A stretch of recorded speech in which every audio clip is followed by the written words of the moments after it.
We have discussed 3 stanzas, and this is the last stanza we have discussed. They tell them a curious story. I don't believe this true.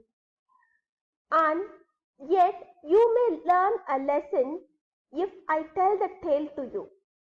You can find that the poetess is ready to tell us a story in the form of a poem. As I told you, this poem is going to be in the form of a ballad. Ballad is a song which narrates a story. In each stanza, you can find 4 lines. So this is what. Have you got an idea of it? Are you ready to listen to the story now? Okay. This story is about whom? This story is about a legend of Northland. Shall we get into the poem? Okay. Before we get into the poem, I want you all to have your English textbook in hand, and I want you to note down the main ideas of the poem. See children, as you all know that your questions, it is objective type questions. If you listen to the classes carefully, only then you can answer them.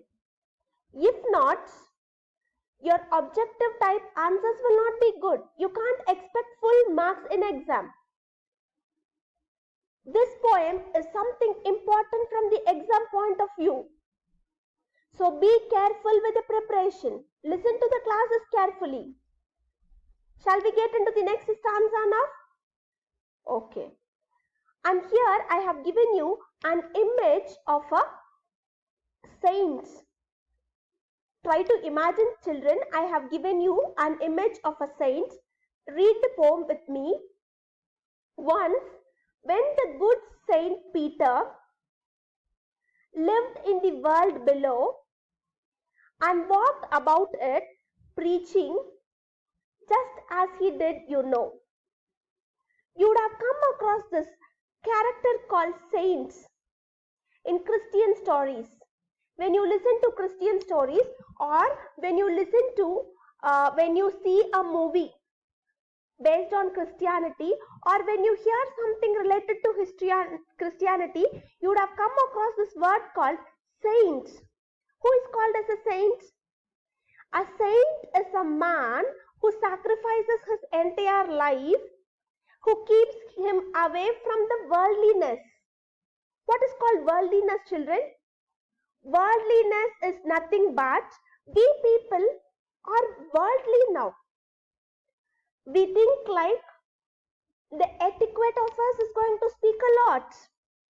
The way we dress, the way we present ourselves, the way we lead our life, that is called worldliness. But a saint will not be like that. A saint always keeps him away from the worldliness. He lived in the world below and walked about it preaching. What is the meaning of the word preaching? Preaching means it is teaching, just as he did, you know. You would have seen many fathers in Christianity. They preach things, they teach things, they proclaim things. You would have seen pastors in Christianity. Even they will preach things from the Bible about the life of Jesus Christ. And here, who is that saint? It is Saint Peter, who went on preaching people, who visited each house, telling them something, what is life, and telling them the morality of life. He insisted. Have you got the idea of who is a saint now?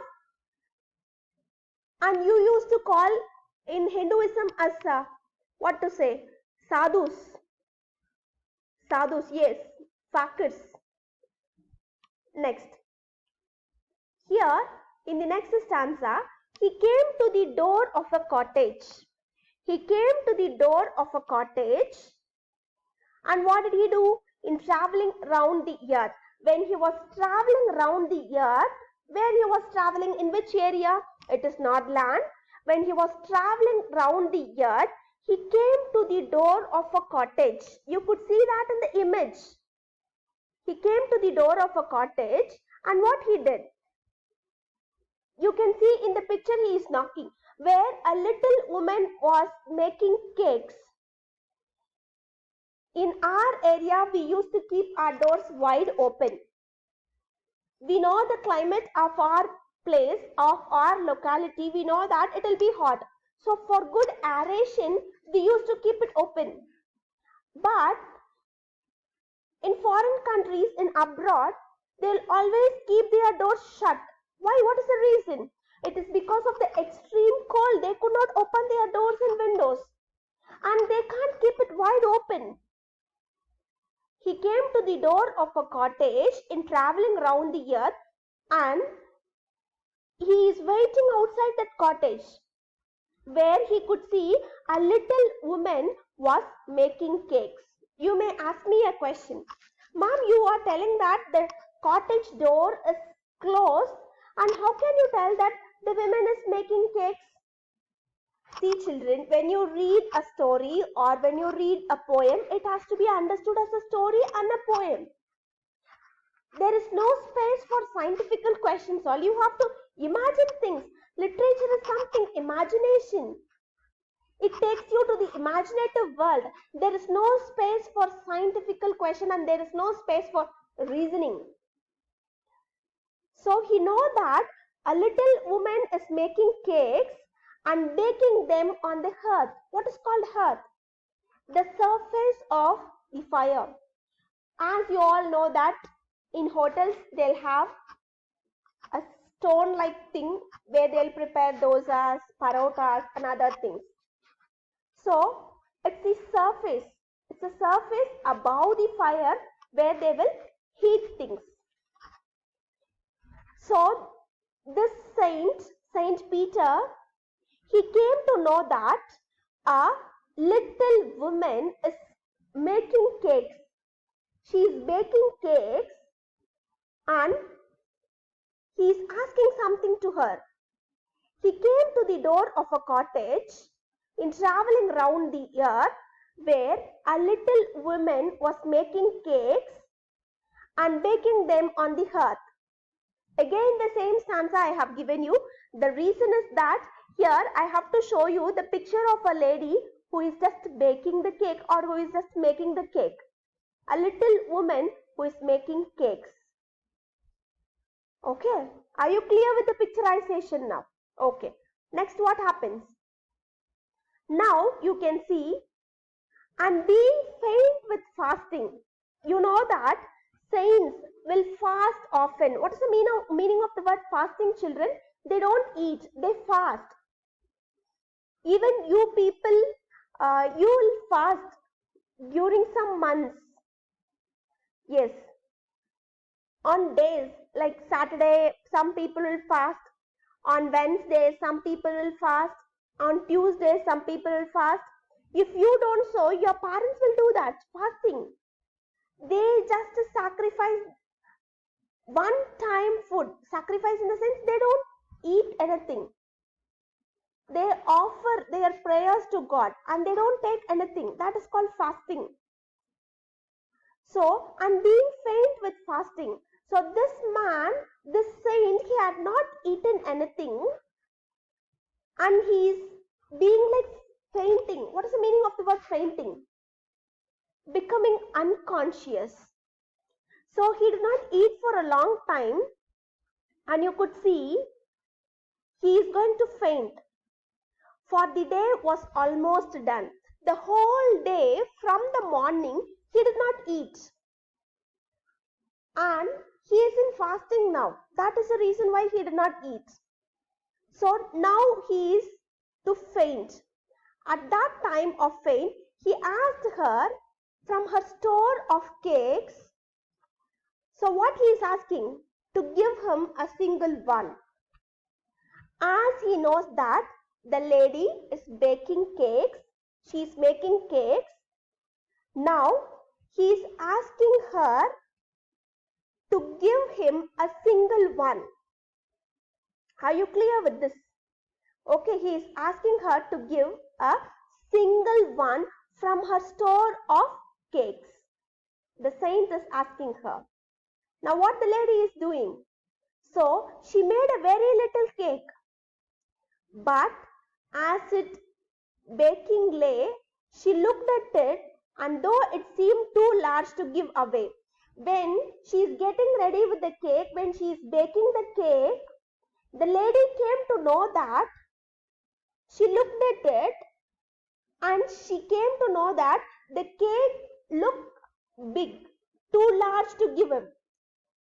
Yes, when you are eating something, your friend is asking to share with him. When you just give him a piece, how many of you will give it in a wholehearted way? Or there are some people who will think like whether the share which I am going to give it to my friend, it is big or small in size. The same thing is going in her mind now. When she is baking a cake, when she is preparing a cake, she looked at it and she found that the cake seems to be too large. There are some people who will never give anything to anyone. They want to have it with them. A kind of greed, a greedy attitude. Next. Therefore, she needed another. Needed. What is the meaning of the word needed?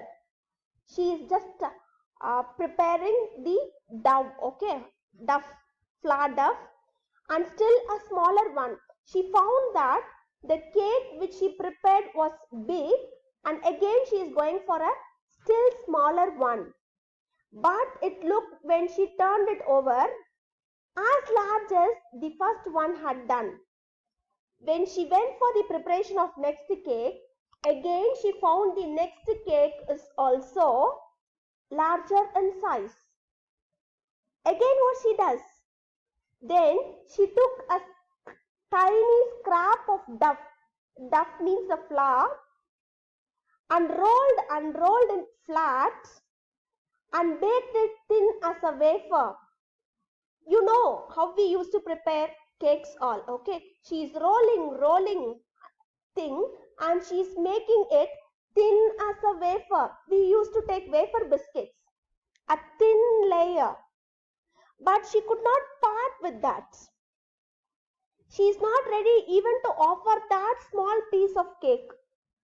She could not part with that. Even though she is getting ready with a small size, that is like a wafer, okay, thin cake. As a wafer, she is not ready to part with that. Then what she does? For she said, my cakes that seem too small, when I eat of them myself, are yet too large to give away. So she put them on the shelf. The lady is doing one cake that seems to be larger. So she tries to do one more cake. Even that seems to be larger. She goes for one more cake. Even that tiny scrap which looked like a wafer seems to be larger in size.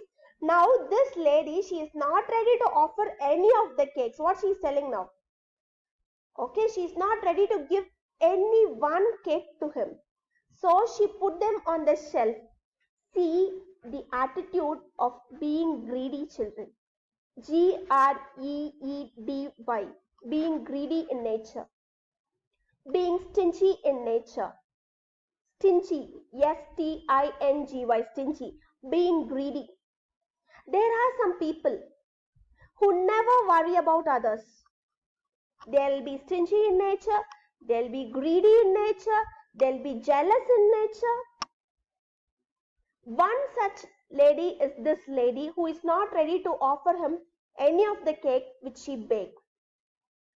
So here we end the poem, and we will continue with the other stanzas in the next class. Really, are you learning a lesson out of this poem or not? Yes, you learn a lesson out of this poem. Read the other stanzas till I catch you in the next class. We'll meet in the next session, children. Till then, have a touch with the poem and get ready with your homework, which is